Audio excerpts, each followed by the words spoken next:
नमस्कार, फिर पैसा बोलता है में आपका स्वागत है। मैं आनंद श्रीनिवासन। आज डिफरेंट चीज़ कोशिश कर रहे हैं कि मेरा भाई इंग्लिश में अंग्रेज़ी में से क्वेश्चंस पूछेगा, मैं हिंदी में जवाब दूंगा ताकि आप और लोगों को समझ में आए। तो एक नया कोशिश है, देखते हैं कैसा काम करता है। Vinod, your questions. First one which I wanted to ask is a lot of our viewers and have been what you call tantalized by this epic rise of this company called LSIP and investment, which is strange story where it has become overnight more valuable than MRF. It was a penny stock, small cap at 3 rupees a share. Now it's at an eye-watering valuation per share. It's almost at 3 lakhs. What is the story behind this, Anand? एलसेट तो एक नया company को एक नया promoter ने खरीदा। वो Asian paints को 5 फैमिली या 6 फैमिली चलाते थे। उसमें 10 साल पहले ही एक प्रमोटर ग्रुप बाहर चला गया और 4 लोग चला रहे थे। वो टर्न्स लेते हैं कंपनी को चलाने में और दूसरा ग्रुप का टर्न भी खत्म हो गया। वो किसी को भी चेयर छोड़ना, कुर्सी छोड़ना आसान नहीं है। उनको भी मजबूर किया गया था कुर्सी छोड़ने के लिए। उस समय उनके बारे में कुछ नॉइसेस थे, मैं जानता नहीं, लेकिन शायद लगता है कि वो वही ग्रुप ने अपना एक थोड़ा सा स्टेक इस कंपनी में डालकर 12,000 करोड़ का स्टेक, एशियन पेंट्स का स्टेक इस कंपनी में डालकर इस कंपनी की स्टॉक घुमा रहे हैं। हर दिन ट्रांजैक्शन 50 या 100 स्टॉक की हो रही है। एक दूसरे के साथ वो ट्रेड कर रहे हैं, नहीं तो इतना छोटा वॉल्यूम में कंपनी इतना बड़ा नहीं हो सकता। मैं क्या करूँगा कि मैं पापा अपना स्टॉक में भाई को बेचूंगा, भाई वापस मुझसे बेचेंगे, तो हम पिंग पोंग खेलते रहेंगे और ये 3 लाख तक पहुंच गया। तो आपको अगर आपने स्टॉक खरीदने की कोशिश की तो स्टॉक ही नहीं मिलेगा। स्टॉक वही को मिलेगा जिसके पास ऑर्डर है और आप देखते रहेंगे। तो ये ट्रैप है जो अक्सर स्कैमस्टर्स यूज़ करते हैं। मैं ये नहीं बोल रहा हूँ कि ये स्कैम है, लेकिन कुछ दाल में काला है से भी को इन्वेस्टिगेट करना पड़ेगा। Right.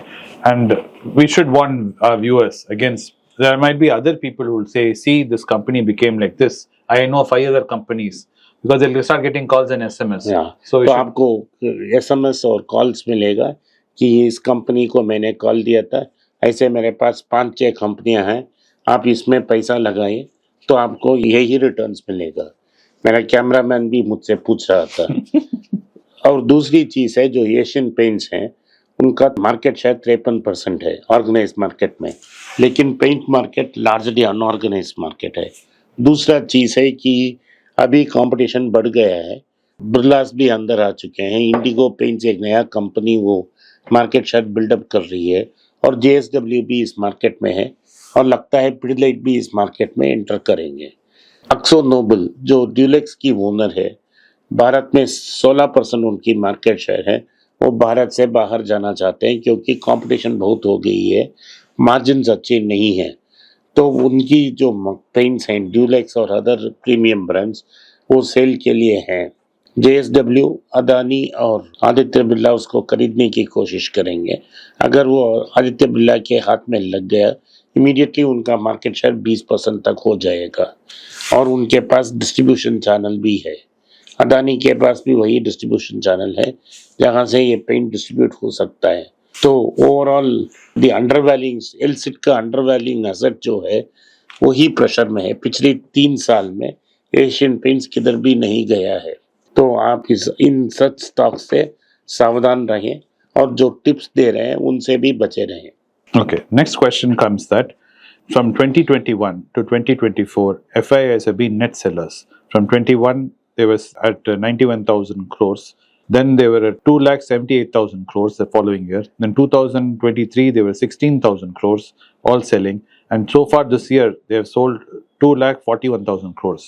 But in contrast, DIIs have been buying aggressively more and more. From 2021, every year net DIIs have been buying. So what does this trend mean? कि ये ट्रेंड हमको क्या बता रहा है कि FIIs भारत में निवेश नहीं करना चाहते हैं, कि थोड़े तो ऐसा ऐसा इन्वेस्टमेंट बाहर लेके जा रहे हैं। लेकिन इस बार क्या नया है कि इस 2 लाख के ऊपर जो इस साल की फिगर है, एक ही महीने में 1 लाख करोड़ बेच दिया। अभी इस साल में FIIs ने 2 लाख करोड़ के आसपास बेची है, लेकिन डोमेस्टिक इंस्टीट्यूशनल इन्वेस्टर्स ने 4 लाख करोड़ की इन्वेस्टमेंट की है। लगता है इंटेलिजेंट प्रमोटर्स ने भी कुछ स्टॉक डंप कर चुके हैं। आप नया टेक्नोलॉजी स्टॉक्स हैं, इसे एफआईआईज नहीं लेते हैं तो आप ले लेते हैं। लाइक पेटीएम को कौन खरीदता है? आपकी डोमेस्टिक इंस्टीट्यूशनल इन्वेस्टर ही खरीद रहा है। जोमेटो को कौन खरीद रहा है? नाइका को कौन खरीद रहा है? पॉलिसी बाजार को कौन खरीद रहा है? हुंडई को किसने बचाया? ये सब मिला के डोमेस्टिक इंस्टीट्यूशन आपकी पैसा को डुबा रहे हैं। उनके पास और भी पैसा है 2 लाख करोड़ का, तो 2 लाख करोड़ में 1 लाख करोड़ पिछले महीने में चला गया। अगर एफआईआई प्रेशर निरंतर रखते हैं और इस महीने में, नवंबर के महीने में भी 1 लाख के ऊपर करोड़ के ऊपर बेचते हैं, तब मज़ा आ जाएगा, क्योंकि मार्केट 23,000 के नीचे जाएगा। और डोमेस्टिक इंस्टीट्यूशनल का पैसा उनका पैसा नहीं है।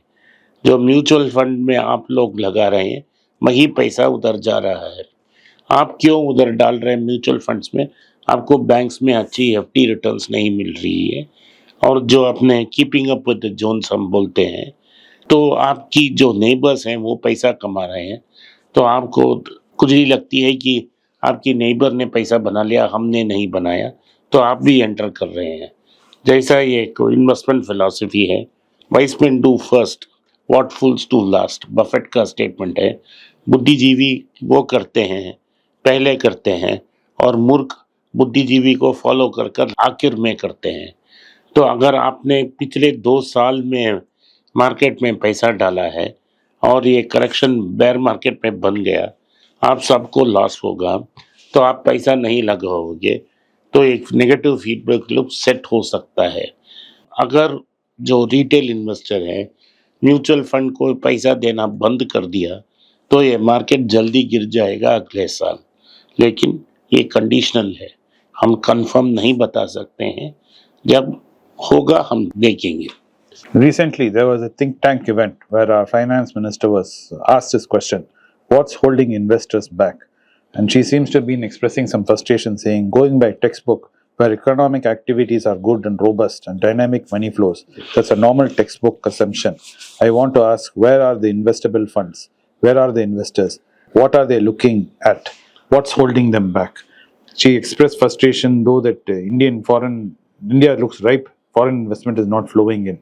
So what is? ये तो उनका मेम साहब का फ्रस्ट्रेशन है। ये ठीक नहीं है कि सब कुछ इकोनॉमी में ठीक ठाक नहीं है।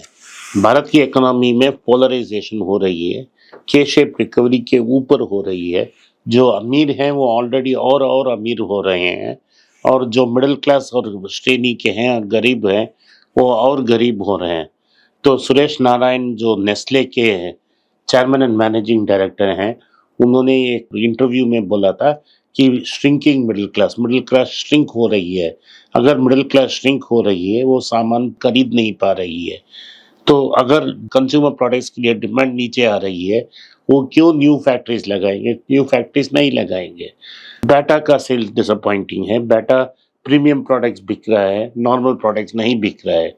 बाटा क्यों और कारखाने खोलेगा? वही हो रहा है, रिलैक्सो में भी वही हो रहा है। रिलैक्सो चप्पल्स में भी डिमांड कम हो रही है, एशियन पेंट्स में डिमांड कम हो रही है। तो ये सब क्या हो रहा है कि परचेसिंग पावर टॉप 5% 10% में है। वो भारत में बनाए हुए चीज़ नहीं खरीदेंगे, वो वही चीज़ खरीदेंगे जो इंपोर्ट कर रही है। तो इम्पॉर्टेंटली क्या हो रही है, जो चीज़ इंपोर्ट हो रही है उनका डिमांड बहुत अच्छा है, इसीलिए हमारा इंपोर्ट्स ग्रो हो रहा है और एक्सपोर्ट स्टैग्नेट हो रहा है। आज के लिए इतना ही। आपने इस पॉडकास्ट को सुना, इसके लिए मैं आपका आभारी हूँ। हो सके तो इस वीडियो को लाइक कीजिए, चैनल को सब्सक्राइब कीजिए और बेल नोटिफिकेशन दबाएं। नमस्कार, धन्यवाद, जय हिंद। Jai Hind.